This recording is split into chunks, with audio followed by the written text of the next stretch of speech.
Hey, so this is the Drunkalogs, a podcast about addiction and recovery in which each guest shares their version of how it was, what happened, and how it is now, and then endures a half-hour Q&A at the hands of your host, Nick Morton. My next guest is probably most famous for his work as the bass player for the seminal punk band, the Circle Jerks, but he has also appeared in multiple films, including Repo Man, and made musical contributions to many more. I saw him play an acoustic set before a reading of Tommy Swerdlow's new novel, and asked him to be on the show. He is here, and he has his guitar, and he plays 3 beautiful songs while sharing his incredible story. Won't you please welcome Zander Schloss. How about I start out with a song? That'd be great. And then it's a song called Hoping to Know Your Song. That sounds awesome. It's about the mystical, so it's a little opaque, but at the same time, it is about kind of wanting to know people's stories. Right. And kind of wanting to get to know people and that has a lot to do with, I think, the subject. Yeah, totally. So I'm going to play the song called Hoping to Know Your Song.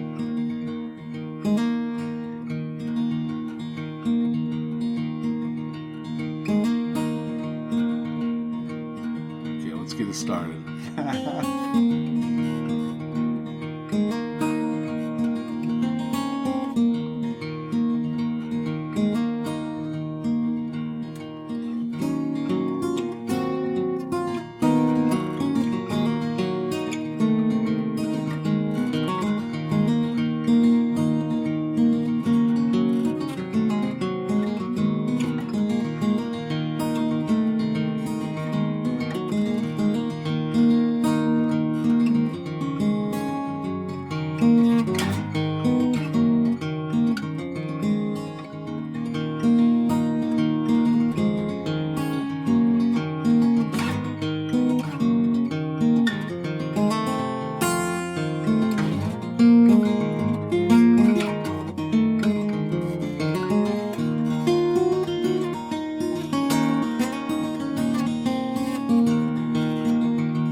Friend, you have a name I used to know, worn like the gravel on the road.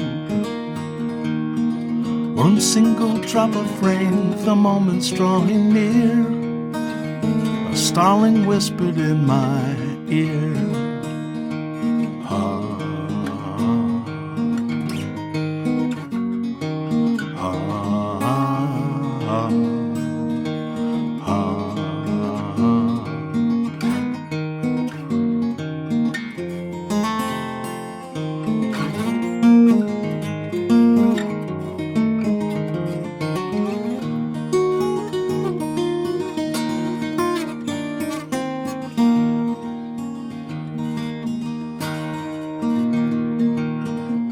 Drowning man could hear a lonesome whistle blow, some distant train from nowhere known. We gathered underneath the weeping willow tree. There is no place I'd rather be, but I'm hoping to know your song.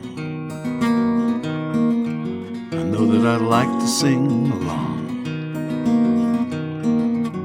The world revolves around the sun, the infinite is one.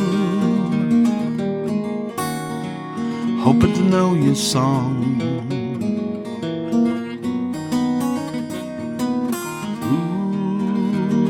Ooh, hoping to know your song.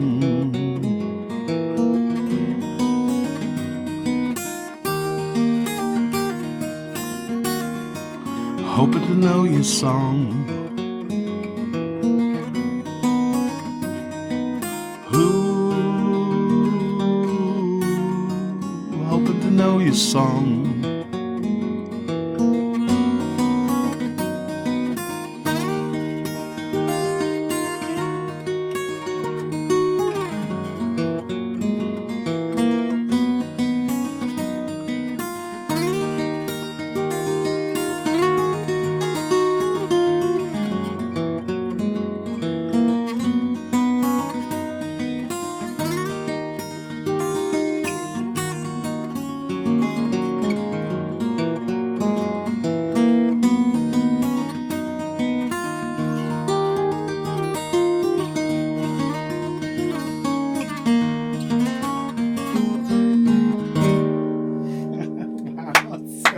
good.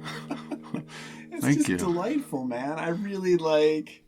It's a fingerful. I don't know. Yes, I mean it's beautiful. It's Thanks, fucking man. Beautiful. Wow, it's a real honor to have you here. I gotta say. Oh. I mean, under any circumstances, but to have you sitting here in my 13-year-old's room playing that song is. I really, love your 13-year-old. It's really magical. Oh, thanks, man.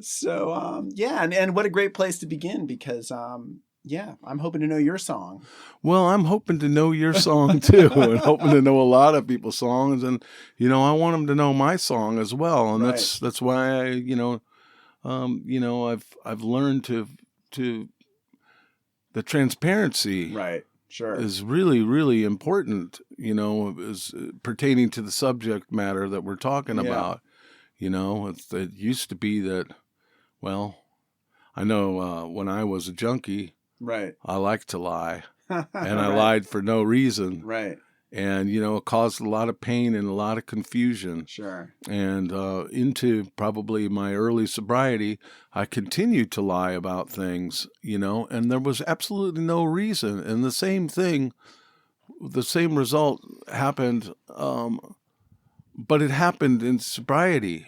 And as a result of that, I observed the pain and destruction that I was causing around me, and the effect that it had on my loved ones, and I had to stop doing it in order to stay sober. Yeah, interesting.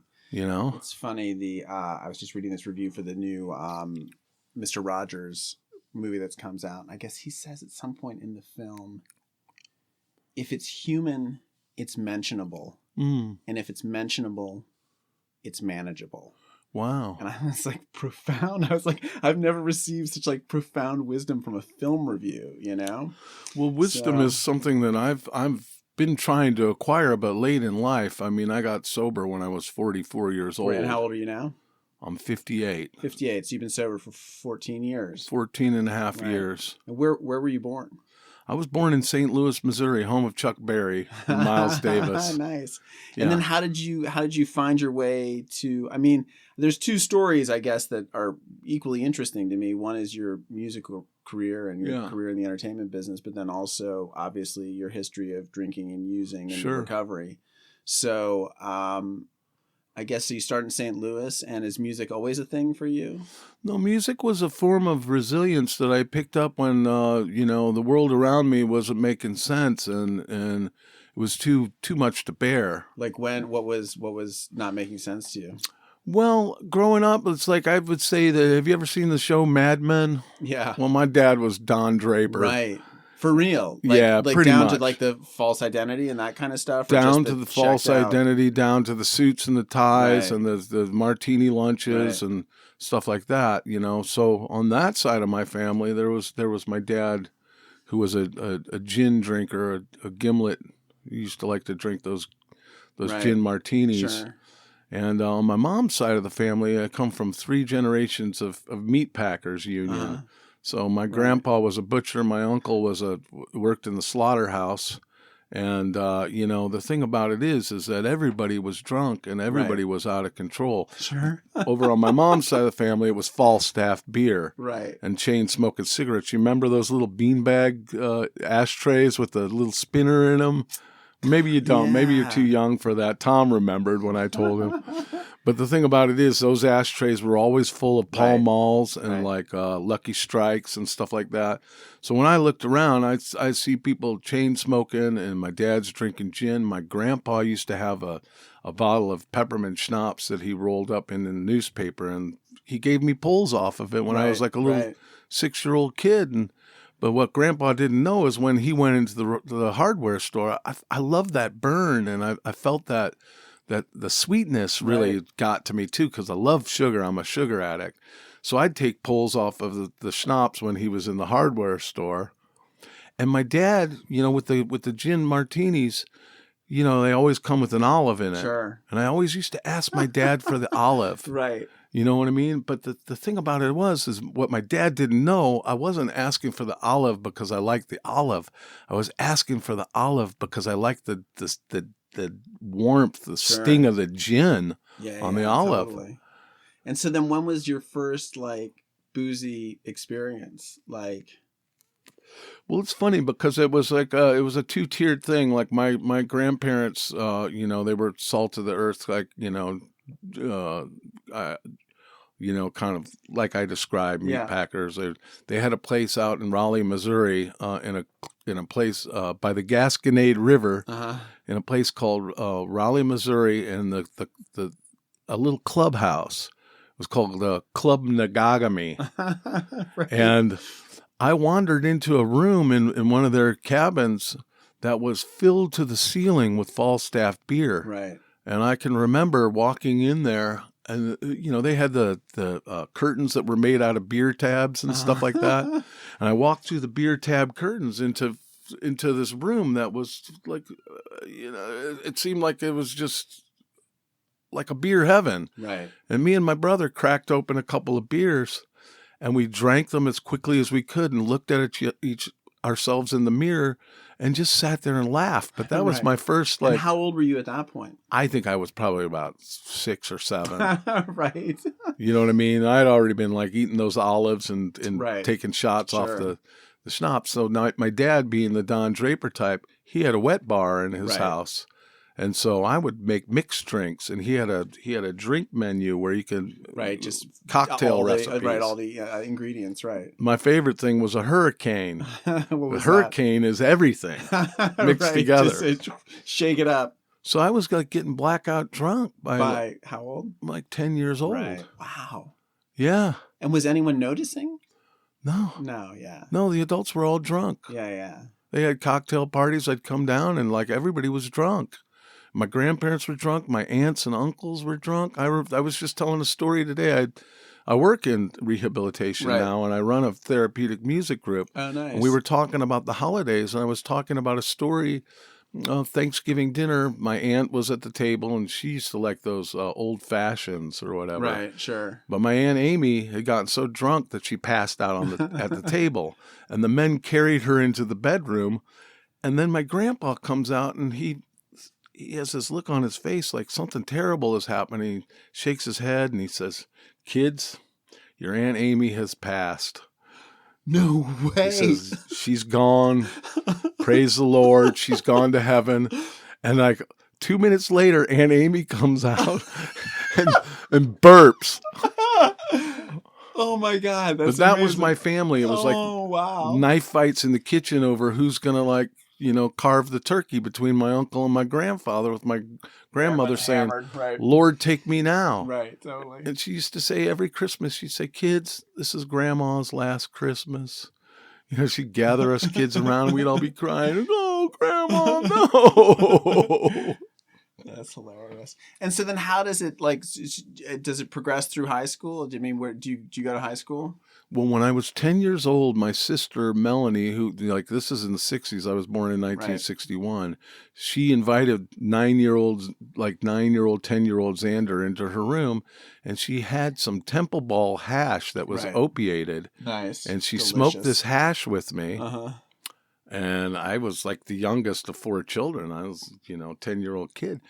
Pretty soon, by the time I was 12 years old, I was smoking pot on a daily basis.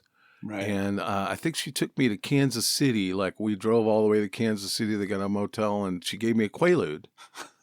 So I'm like 12 years old taking Quaaludes. The next thing I know, I'm tripping on acid at 12 years old. Wow. And getting blackout drunk. Do you remember some of your acid trips? I mean, was there crazy shit? The funny thing is the only thing I can remember, I had a hallucination that my friend's mom came in. We were in bunk beds. Right. And it looked like an R. Crumb drawing. Right. You know what I mean? Right. That kind of melted. Right. Yeah, sure. So I was hallucinating in cartoons. Wow. Amazing. I know, crazy, right? So, and then how does that affect high school? I mean, do you so 12 is what is that, 6th grade, 6th or 7th grade? Yeah, high school, it's like I met, I befriended the pot dealer. Right. He was a popular guy, and we were getting stoned on a daily basis and, running around stealing ice cream sandwiches and those pop-em drinks from grocery stores. And then my mom came to California when my dad and her split up with with her new boyfriend. And she asked all 4 children, who wants to go to California? And I said, I do. Right. Sure. I left my dad, my Right. conservative dad, and my 2 older sisters and my brother, who was always already in high school, Right. to run away to California with my mom and her pop psychologist boyfriend. Where'd you guys come? We LA? went to San Diego. San Diego, right. And, you know, at that point, my mom it was like Gloria Steinem, and my Right. mom was like a liberated Sure. woman, burning bras. And Yeah. we were smoking pot together, Right. me and my mom, Right. you know? And are you playing music at that point? Oh, yeah. I Right. started playing music when I was 12. Right. And Did you start with the guitar? I started with the harmonica, Uh-huh. actually. And then I got Bob Dylan's anthology. And Right. on my dad's side, I come from 3 generations of painters. Uh-huh. And, Right. you know, people who did charcoal drawings Sure. and stuff like that. So I drew myself. I got Bob Dylan's anthology, got a harmonica holder. And if you know Nashville Skyline Rag, Mm-hmm. Sure. the cover of it, Yeah. he's got that top hat. I got Yeah. myself a top hat. And then I drew that a lifelike portrait of Bob Dylan, but I put my face in it. And I worked in a candy factory in St. Louis. When my parents split up, my mom moved downtown. I worked as a janitor in a candy Wow. factory to make enough money to buy my first guitar. Right. Ah, cool. And then, you know, I bought my first guitar in the Nashville Skyline Rag. I had to quit the candy factory, and this is going to sound crazy, but there was a ghost. I saw a ghost. Wow. I mean, it's like, what makes a kid quit a candy Yeah, factory, yeah. you know, where you get unlimited candy? Yeah. But I saw the ghost of Mr. Bissinger. It was called Bissinger's Candy. Right. Wow. He had hung himself in the licorice room, and while I was sweeping up the cornstarch, which solidifies the licorice, an apparition of this guy in top hat and tails came out of the cornstarch, and I ran out of there and never came back. He wasn't swinging from a rope, though. He No. was just there. He's sort just of. there. Wow. Yeah. I've never seen a ghost. I don't know if I want to see Crazy, a ghost. right? This is Yeah. like, I mean, you wanted a story, you know? No, it's great. And so you come out to San Diego, and do you go to high school there? Yeah. Yeah, and you kind of you graduate.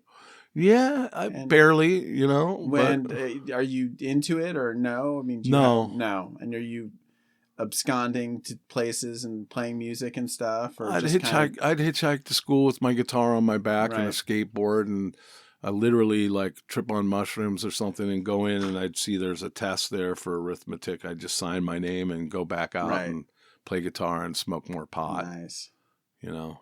And then how does your career sort of materialize out of this all?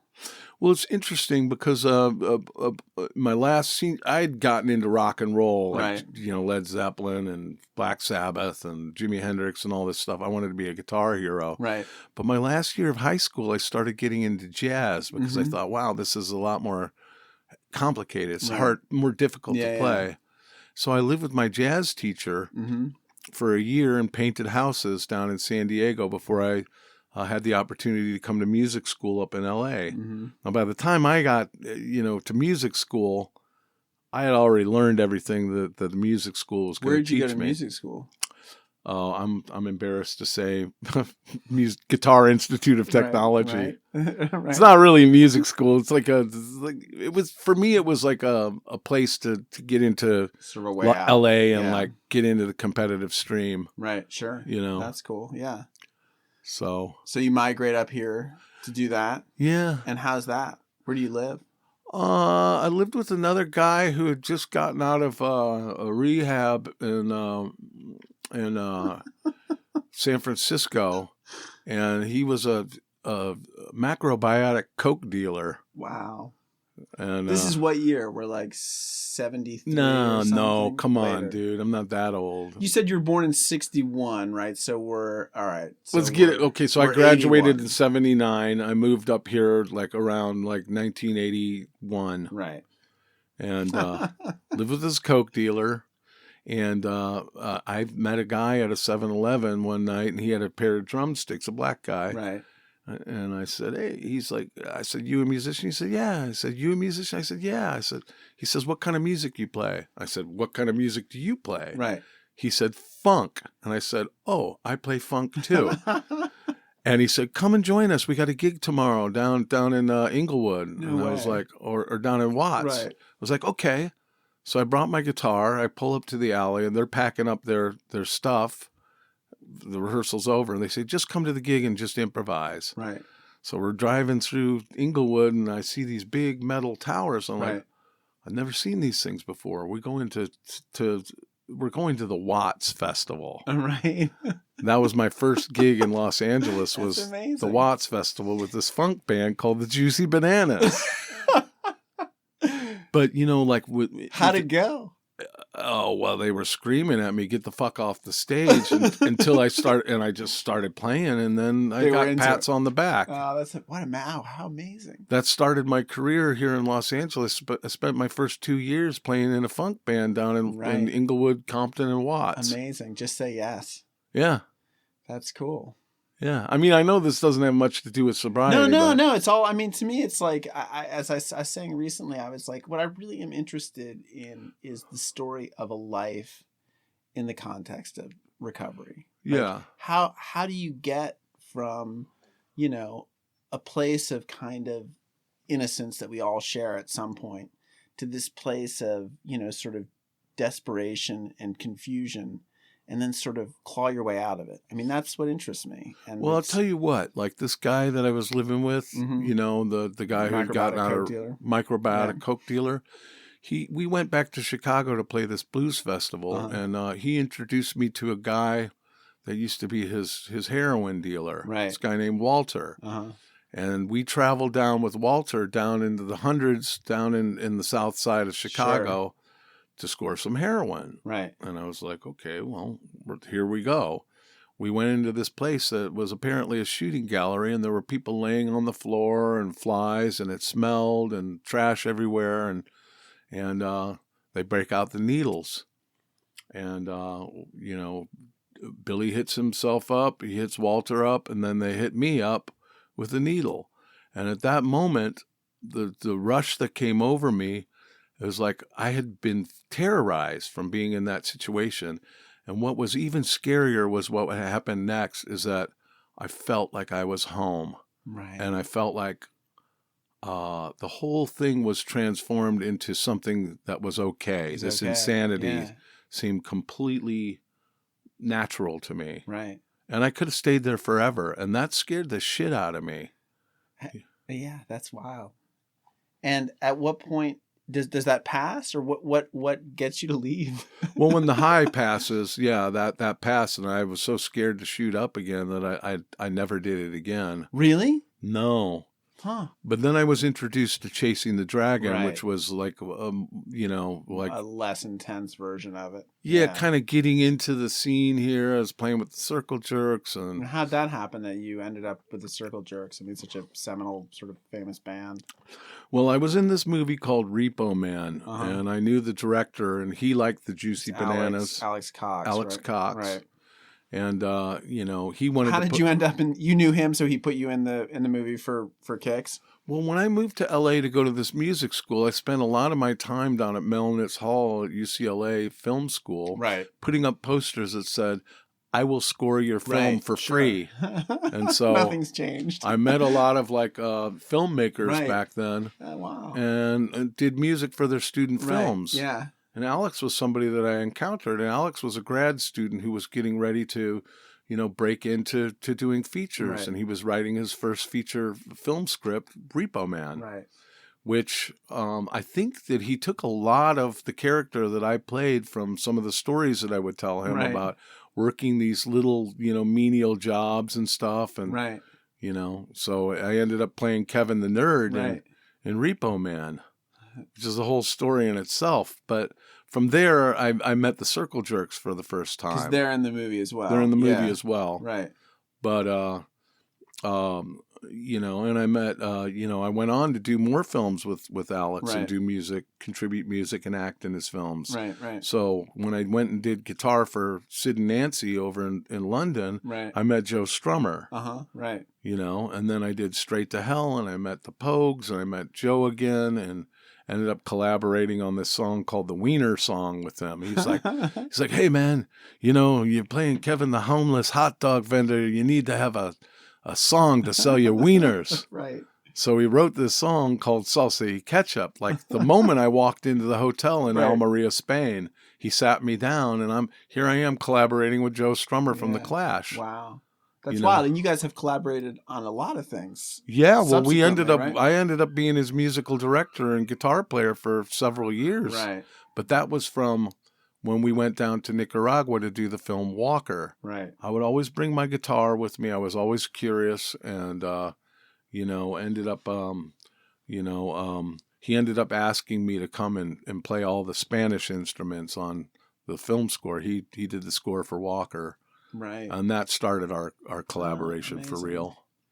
And so during this period that you're like, doing movie stuff and, your career is evolving with your relationship with the Circle Jerks and Joe Strummer, what is your using life looking like? Well, my using life was pretty normal, smoking a lot of hash with Joe and drinking quite a bit, a lot of spirits and stuff like that. It wasn't until it wasn't the Circle Jerks, wasn't the Joe Strummer or the Excess of the Road. What happened is Joe's contract got canceled, and subsequently a tour got canceled. Mm-hmm. And I was, perched on the precipice of being, on the cover of Guitar Player magazine and being an international star. I had been living in London and like hanging out with rock stars. Right. And I was thrown back down into the local scene. Right. Yeah. And Wow. that's when it happened. That's when I chased the dragon with a couple of friends, and then everybody was doing it. How many years had elapsed between the time you shot heroin in Chicago and the time you chased the dragon, would you say? 10 years? No, probably like maybe 4 or 5. Right. Cool. I'm just curious. I was still pretty young. Yeah. I was probably about 27, and Right. I did it so much that I got down to about 125 pounds. Wow. Over the course of how many years? A couple of years. Right. And then, I was doing a film score for Alex, and they called a producer up onto the recording sessions to monitor my drug use and make Right. sure that I got the Got score the work done. Yeah. And, he'd give me just enough to get well. And at a certain point, I just started like, stealing more and like going down to the drug dealer lived downstairs from me. But anyway, I got the score Who done. would give you enough to get well? Just The producer. Oh my God. I mean, I'm a producer. They're just monsters. Yeah, and Monsters. it was terrible. It was like, I'm dope sick doing the score, and the whole production knew about it. Yeah. And so at the end of the production, they said, "We're going to hold your money back because we're afraid you're going to kill yourself." Right. And I said, "Oh, no, you're not. I'm going to get clean today, and I'm just going to go down and pay my phone bill, and then I'm going to start kicking dope." Right. And at that time in Hollywood, I lived just above Cahuenga, like right underneath the freeway there, and that was a big crack neighborhood. Sure. And my dope dealer lived in the same house. This is now like early 90s. Yeah, early Right. 90s. And so I did what I said I was going to do. Right. You know what I mean? And I kicked dope, and they gave me the money, and, I thought, well, I don't want to be involved with those AA people. They're all born-again puritanical zealots, and I don't want to be involved in any of the bands, quit all the bands I was in because all those guys are high. And so I found myself in this gray area for a number of years where I wasn't with them, over here, and I wasn't with them over there. I was just a lone wolf on Yeah. my own, man, and the isolation was staggering. And you weren't drinking either? No, I was on marijuana maintenance and drinking. I wasn't Right. in the program. And is that what you used basically to kick it? Was you were just able to just sort of like go cold turkey on the heroin and Jack Daniels. Yeah, and you're just like I'll just drink my way till I don't know how clean your podcast is, or if I can. You can do whatever you want. Well, Jack Daniels and hand jobs from a girl named Crazy Annie.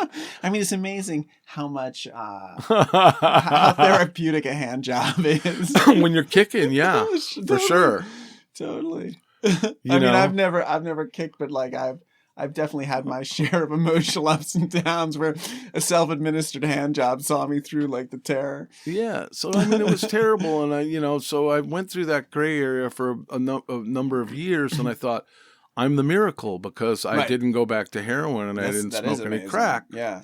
Maybe a handful of times. Right. That you went back to heroin or went back to Well, crack. just a handful of times that I'd done it, like during that period of time. Yeah, sure. But and I became pretty successful during that time. I signed a record contract with Interscope Records for a band called Low and Sweet Orchestra, and was also inducted into a band with Scott Weiland of Stone Temple Pilots called the Magnificent Bastards. And the Circle Jerks reunited and did their first major label record for Mercury Records. Right. So I was making a lot of money and, blah, blah, blah. And then the whole bottom of the music industry fell out. It just collapsed. With the Napster sort of thing. And the digitization of music and the sort of the end of the sort of A&R and how just the economics of it stopped making sense for anybody. Yeah, and so I was a nervous wreck. I think I might have even had a nervous breakdown that I wasn't really aware of, like what was happening. Sure. But I started to take my girlfriend at the time had a nervous breakdown, and she had a lot of Xanax and Klonopin, so I started taking them, and I got hooked on benzos. Right.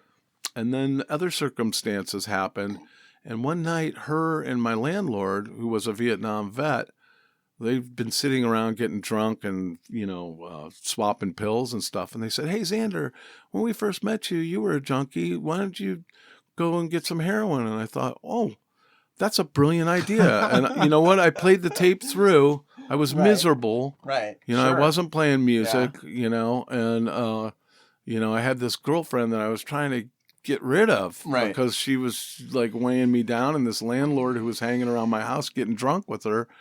And so I thought, oh, that's a brilliant idea. You're going to take to it like a duck to water, this girl who's like giving me the pills. Yeah. And then I won't even have to break up with you. And the landlord, your wife's going to find out about this, and she's not going to allow you to hang around. So I'll get rid of both of you guys. But where are you guys living? I was living down in Mar Vista. Mar Vista. In a house that he rented to us.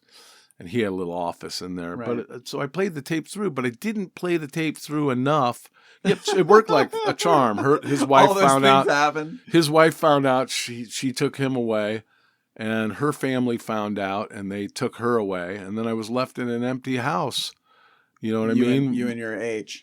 Yeah, me and my H, which is the same thing that happened all the time. So and at this point, are you smoking it still, or are you shooting? Yeah, it now? no, I never went shot back up to again shooting after that. Right, that's wild. I didn't want those blood diseases, Sure, and the abscesses and all the nastiness. And people used to make fun of me about that, but I was like, you'll see. Yeah, no, that's a good call. But I was smoking quite a bit of it, and again, got down to about 125 pounds, and so I don't know. And then what happened? How did you come out of that spiral? I ended up asking for help. Who'd you call? I called a guy who used to be in a band with me named Bob Forrest, and Bob led me to Was he sober? He was sober, yeah. Right. All my peers had been sober for several years. Right, they're either sober or dead. And they kept on telling me, hey, jump in for the big win, Come on, man, we're all worried about you. Yeah. And so I asked them for help, and there was an organization called Music Cares. Oh, yeah, sure. Who helps musicians to get into rehab and sober living, and they funded my sober living and my rehab and Where'd my you go detox. to rehab? The first time I went to Cry Help to detox, and then they transferred me out to Pasadena Recovery Center, and then I lived down in Mariposa at a rehab there. Now here's the catch. I fell in love with a girl in rehab. Dangerous. Right? Right. So this girl who to this day will be named, we'll name her Kate the Great. She and I fell in love, and then she was like, we went to meetings together, and we stayed sober together, and it turned into a romance. And one night we're talking about how much we hate AA, and I'm cooking pasta, listening to Miles Davis and stuff. And she says to me, why can't we have a little wine with our dinner? And I said, well, you're right. Why can't we have a little wine with our dinner? And so I this girl I've fallen in love with from the rehab, I go down and get her a bottle of wine. Yeah. I drink a half a glass of wine, and I think, I don't really like wine. Yeah. Turns out. She drank it, and, it was a romantic evening. Right. But the next day I was like, you know what? I don't really like wine. I'm going to go down and get myself a bottle of vodka and make some screwdrivers. And in the afternoon, I made myself a bunch of screwdrivers. And I was like, you know what? I don't really want to get drunk. What I want is some heroin. So I could drive down into this neighborhood, like down by Bonnie Bray or whatever. And I couldn't find heroin. So I come back with this street crack. And I'm like, God damn it. Street crack is weak. It's not what it used to be. We smoked the crack. And then I was like, I'm on a mission now. Oh, so God. Oh, I call this guy that I saw in the meeting, this guy Jimmy, and I say, hey, Jimmy, man, I saw you on the Nod the other day at the Musicians Union. Do you know where you can score me some smack? He says, wrong Jimmy, Zander. I'm the Jimmy that has 14 years sobriety and knows all your friends. Oh, so I was like, wow. oh, fuck it. The cat's out of the bag. And so I was like, what am I going to do? I thought, oh, my God. Why didn't I think of this? My sponsor had gone out 3 months before me. Right. Just call your sponsor, Zander. Right. So I called my sponsor. He brought it right over to me with the fucking dealer's number. Oh, my God. And then I'm off and running for another few years. Me and the girl from... How many years did you guys go? A few years. Right. Me and the girl from that I fell in love with from rehab, we got moved in together, got engaged to be married, and then tried to kick dope. Right. I bet that's an old story. And then I started losing the jobs that I was working and getting fired for using drugs and doing outrageous stuff. And then I crashed the car. Here's a funny story. So I crashed the car trying to get a hold of the drug dealer going on the 101 past the 405. Right. Sure. I kind of like look up and I'd crashed into 4 cars. I hate that. I'm thinking, oh shit, the jig's up. The cops are going to come. I'm going to have to kick in jail. And the tow truck driver came.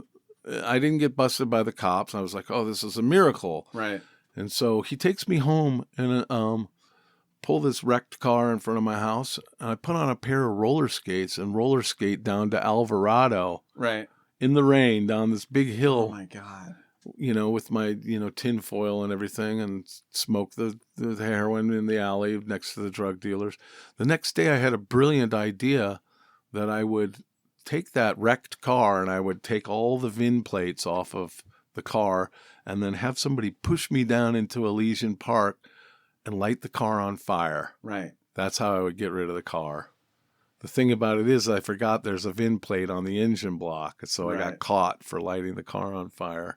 And then 2 weeks later, a fire breaks out in our little like opium den, our little using den, and the whole place burns down. And I got no place to go. Now I'm back out on the street and I think, oh, I'm going to lose my fiance. Right. Blah, blah, blah. So... The place that burns down, that's where you were living? That's where we were living. You and your fiance. So you guys were both using there. And so what happens? Well, I called around and I found a lady who was in AA and she said, you guys can move into our changing room by our pool. And, the only stipulation is that you both need to get sponsors. You can't use drugs and you have to attend meetings and do the steps. And so I said, okay. We moved the rest of our stuff that didn't get burnt up into this little, pool house. And she was able to get 30 days. And when she would go to work, I split my prescriptions that I got from the Get Well doctor with her. And, right. I don't know, Buprenex or whatever this stuff is. And when she would leave for work, I would go score dope. Right. And come home at 10 when she couldn't see my eyes. Right. And, one day I woke up and I'd been prone to crying jags when I would wake up. But this particular morning, I woke up out of deep sleep and I was already crying. Right. And I thought to myself, here's the answer. I'm going to go down and get enough dope to kill me. Right. And I did it and it didn't work. Right. And, I was kicked out of the house. So you wake up and you're like, oh, I'm still alive. Yeah. Right. Yeah. So I was kicked out. I went and watched her take a 30-day chip at a meeting at Rodney and Prospect. And I spent the night in my car. Every day. Yeah. Spent the night in my car. And then the next day I called Bob again. And Bob said, all the funding has run out for you from Music Cares. Sure. And so I said, well, I'm going to die on the streets. And he said, hang out by the phone booth. There was, pay phones back then. And so I did, and then the phone rang, and he said, Zander, we found a bed for you. We found some money for you. I want you to go with the clothes on your back and go to this rehab. Now, all I had was the clothes on my back, this 12-string guitar that I'm playing now, and those roller skates that I told you that I had gone and scored dope with. And my fiance had left me. She told me, don't come home. And I thought, I got no place to go. So I went to this rehab, and I stayed. Where was the rehab? It's out in Northridge, deep in Northridge. Yeah. And then I called my fiance and I said, hey, baby, I did my 30 days. I'm coming home. She says, well, if you come home, I'm going to move out. Is she still living in the pool house? Pool house. Right. And so I was told, well, maybe you should go to sober living. So I went to sober living. And where was that? That was out in Northridge as well. Too. Right. And I'd take the bus in every day to Hollywood. I was like, I don't want to live in Northridge. How did I find myself here? Right. And I ended up getting a job at Guitar Center. Nice. Now, I was a salesman on the main floor at Guitar Center. Wow. And I thought to myself, well, they told me to get a humbling job, early recovery job. I can't think of anything more humbling than everybody from the music industry that knows me as a rock star coming in here seeing me selling guitars. Sure, man. That's a humbler for sure. And I did it for a year, and then I moved in. Did you see people? Oh, yeah. Everybody came in eventually. Oh, man. Went to meetings every day. Right. And, the girl left me. And I moved in with a guy who had a number of years more than me, so I could come home from work and from meetings and have somebody to talk to. Right. And that's when I started to just have that radical acceptance. If all I am is a junkie in recovery, and all I have are these meetings and this little humble job and, the steps and all this stuff, well, then that's the way it is. And I got into radical acceptance about my situation. And you know what? I roughed it out, as we all do. We all got to go through the gauntlet of pain, Nick. You know that. Yeah. But for sure. I was able to do it, and and a lot of it has to do with these things that they call defects of character. Right. Well, sometimes a defect, if you turn it around, like pride. Right. Like, I don't want to be that guy, that 125-pound emaciated junkie who's getting the door slammed in his face anymore. Right. And I used that. I turned that pride around, and I also turned this one around. They told me, I went to NA the first 5 years, and they said, don't use no matter what. And I thought, don't use no matter what? And I thought to myself, don't use no matter what the consequences are.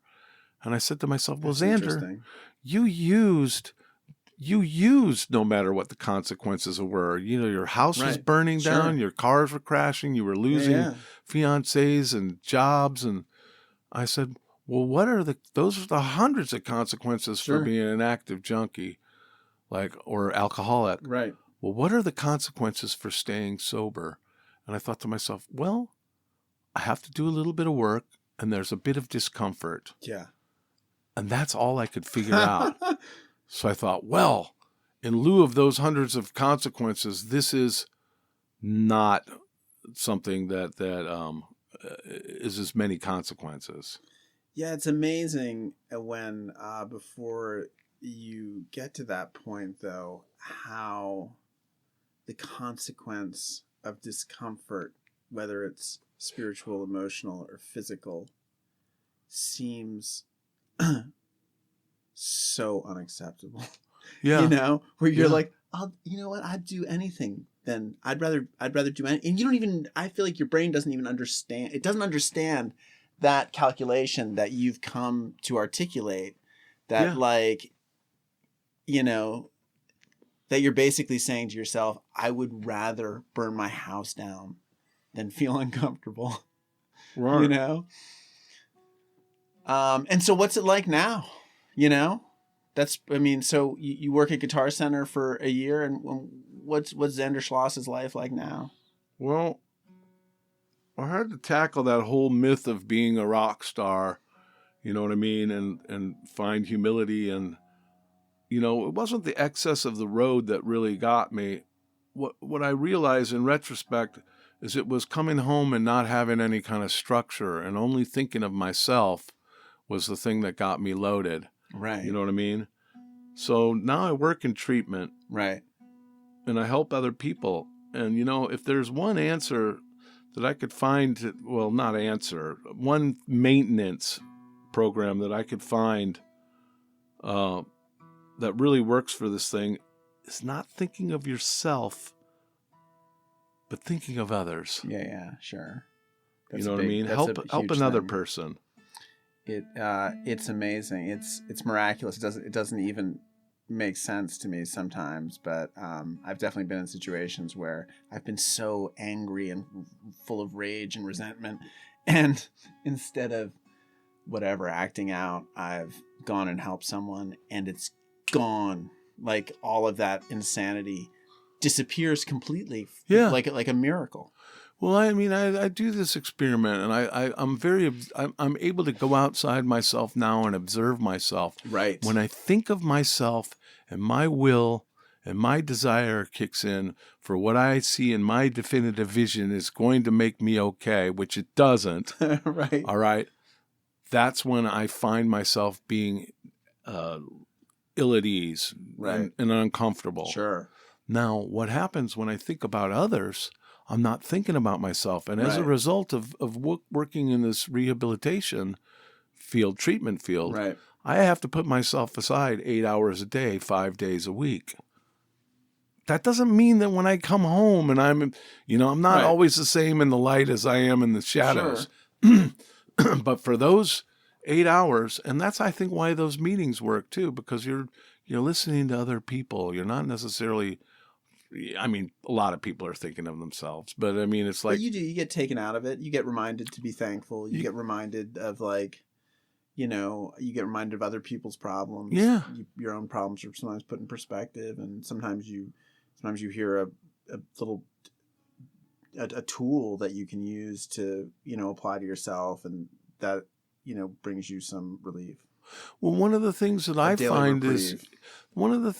find is so paramount, and they'll say it, the therapeutic value of one addict helping another is without parallel. Yeah. But the thing about it is when you are in a room full of people that are struggling with this, even though we're all unique, we're all struggling with the same thing, all of a sudden you don't feel so alone. You feel the love, and you feel like connected. Yeah, and this is what we're missing, Nick. Feel like less of a monster too. Yeah, this is what we're missing, and this is what we all craved in the first place. Totally. Was love and connection, and maybe we were searching for the spirit the whole time. Yeah. Oh, which brings me to this next song. Yes, please. Let's hear a song. Definitely. Yeah, and this song is called "The Road," and it's actually out on streaming services wherever music is streaming right now. If you like it. And it's about the search for the spirit, not actually being on the road.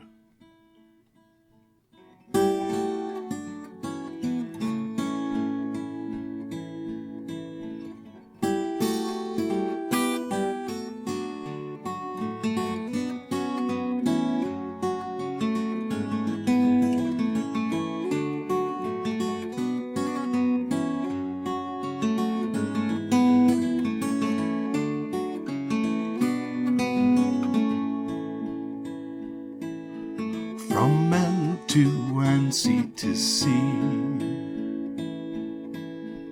they're under stretching out for me. I'm on the road, I believe in the unknown. I'm on the road, I believe and I don't know.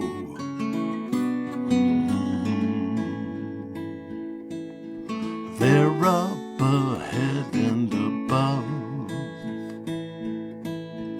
They say is infinite love. I'm on the road, I believe in the unknown.